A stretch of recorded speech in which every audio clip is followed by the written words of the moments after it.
Kord elas maailmas üks kuningas. Ta armastas nii väga ennast ehtida, et kõik oma raha rõivastele kulutas. Ta korraldas paraade, lõbusõite maale, käis iga päev ainult selleks teatris, et end uues pidurüüs näidata. Kuningas riietus ümber iga tund ja üks ülikond oli tal teisest ilusam. Teiste kuningate kohta öeldi tihti, kuningas peab ministritega nõu, aga sellest kuningast räägiti vaid, kuningas riietub ümber. Kuninglikus pealinnas elati väga lõbusasti. Peaaegu iga päev saabus sinna välismaisi võõraid. Ja nii sõitsid pealinna kord kaks petturit. Kelmid rääkisid, et nad on kuulsad kangrud ja oskavad valmistada sellist imeväärset riiet, millest midagi paremat ei saa kujutellagi. See riie helgib kõige heledamates värvides ning on kaetud kõige kaunimate mustritega. Ja kõige selle juures on tal veel kummaline omadus. Seda võivad näha üksnes targad inimesed. Ei lollpea ega ka inimene, kes on kõlbmatu oma ametisse, näe seda kaunist riiet. See on hea, mõtles kuningas. Ma saan uue ilusa ülikonna ja lisaks tean, kes minu ministritest asjatult palka saab, kes on tark ja kes rumal. Valmistatagu kiiremini seda imelist riiet. Ja ta andis kelmidele suure käsiraha ning käskis neid kohe tööle asuda. Kelmidele anti lossis suur tuba kasutada ja need seadsid seal üles 2 kangasteljed ning tegid näo, nagu töötaksid nad usinasti. Telgedel polnud neil aga mitte kui midagi, ei ainustki lõnga, ei riideraasukest. Iga päev nõudsid petturid oma töö jaoks kõige peenemat siidi ja puhast kulda. Selle peitsid nad oma taskusse ja jätkasid hommikust hilisööni tühjade telgede taga istumist. Siis tahtis kuningas kord näha, kuidas kangrute töö edeneb. Kuid seal samas meenus talle riide kummaline omadus ja tal hakkas ebamugav. Muidugi pole tal enese pärast midagi karta, kuid vaadaku esiotsa ikkagi mõni teine. Ma õige saadan nende juurde oma vana ausa ministri, mõtles kuningas. Küllap tema näeb seda riiet. Ta on tark ja peab auga oma ametit. Nii läks siis vana minister tuppa, kus kelmid tühjade telgede taga istusid. Vaat kus lugu, mõtles minister. Ma ei näe ju midagi. Kuid kõvasti ta seda ei öelnud. Viisakalt palusid petturid teda lähemale tulla ja öelda, kuidas muster ning värvid meeldivad. Nad osutasid tühjadele telgedele ja vaene minister, kuidas ta silmi pingutaski, ei näinud ometi midagi. Ei olnudki midagi näha.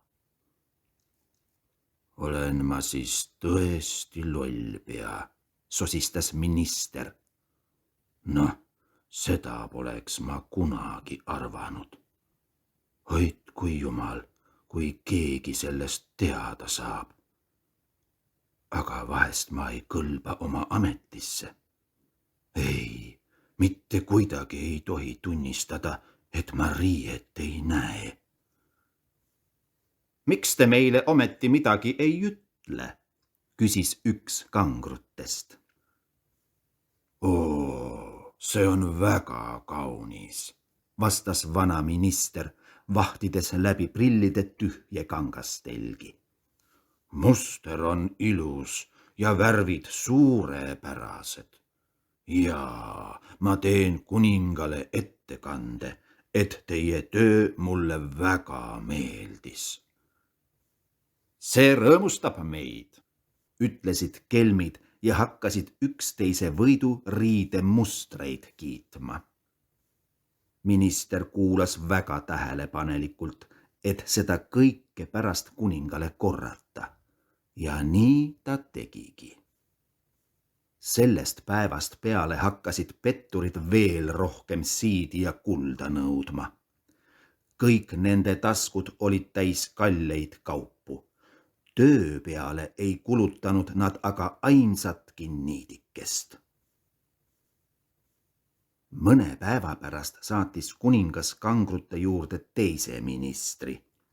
Ja sellega juhtus niisamuti nagu esimesegagi. Küll ta vaatas ja uuris, heitis pilke külje pealt ja alt, kuid midagi peale tühjade kangastelgede ta ei näinud. Noh, kuidas on? Kas meeldib teile? Pärisid petturid, tehes kätega liigutusi, nagu hoiaksid rasket riiet. Muidugi pole ma lollpea, mõtles kõrge aukandja. Kuid tähendab, et ma siis vist pole õigel kohal. See on alles lugu, kuid seda ei või ju üles tunnistada.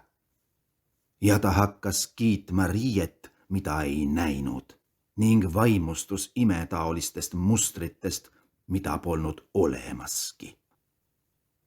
Väga kena, väga meeldiv, teatas ta kuningale. Varsti rääkis kogu linn harukordsest riidest. Lõpuks soovis kuningas seda imeasja ise vaadata, kuni see oli veel telgedelt maha võtmata. Kõigi õukondlaste ja kõrgete aukandjate saatel läks kuningas kangrute poole.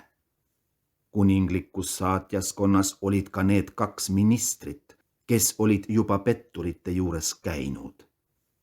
Petturid aga istusid ikka oma toas ja kudusid kõigest väest tühjadel telgedel. Suurepärane, eks ole, ütlesid 2 esimest ministrit. Suvatsete vaadata, milline muster, millised värvid. Ja nad torkisid sõrmedega õhku, arvates, et kõik teised tõepoolest ilusat riiet näevad.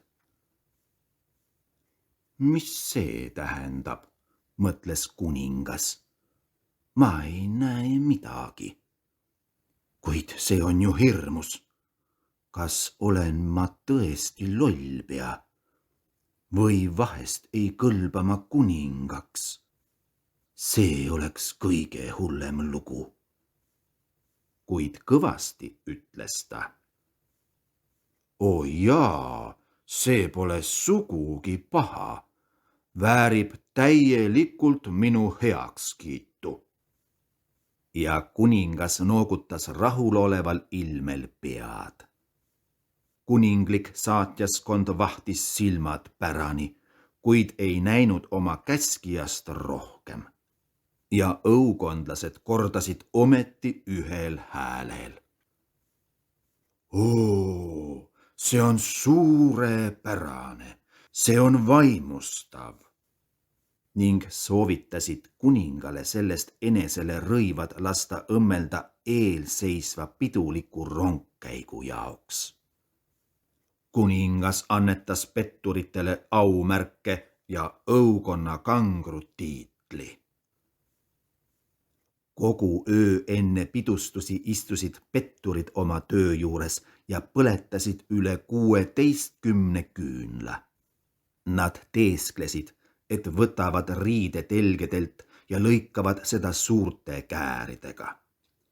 Siis aga hakkasid nad kuninga uut pidurüüd õmblema, nõeltega, mille taga polnud niiti. Viimaks teatasid nad. Valmis. Hommikul ilmus kuningas üheskogu saatjaskonnaga uue rüü järele. Petturid tõstsid käed üles, nagu oleksid midagi hoidnud ja võristasid. Olge lahke, teie kõrgus, siin on püksid, siin vest, siin aga kuub. Suurepärane pidurüü, kerge nagu ämbliku võrk.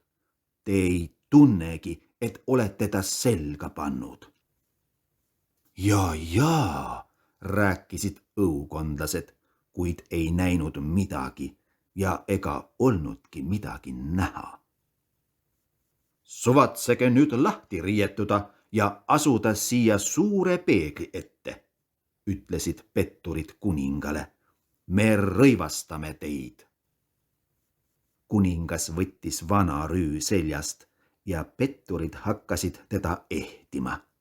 Tegid näo, nagu tõmbaksid talle jalga püksid, siis selga vesti ning kuue.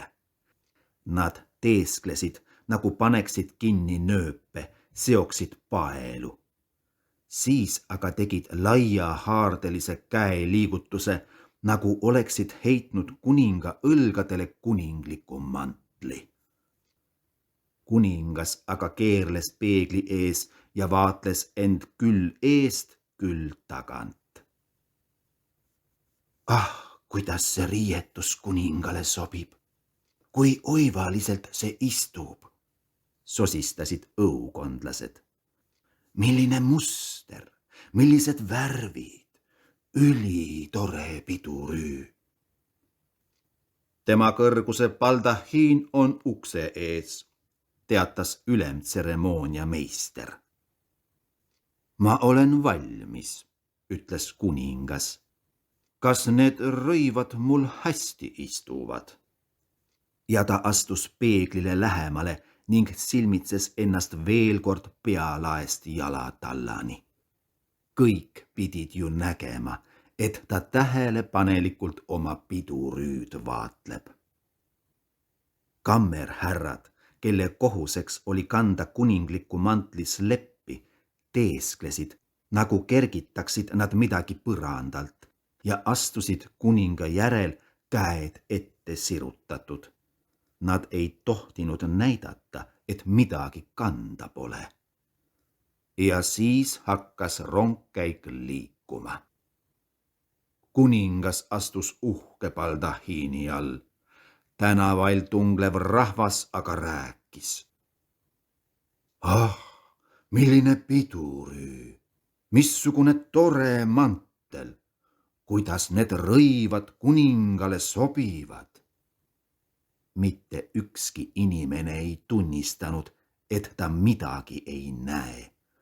Keegi ei tahtnud saada lollpea nime või üles tunnistada, et ta kuskile ei kõlba.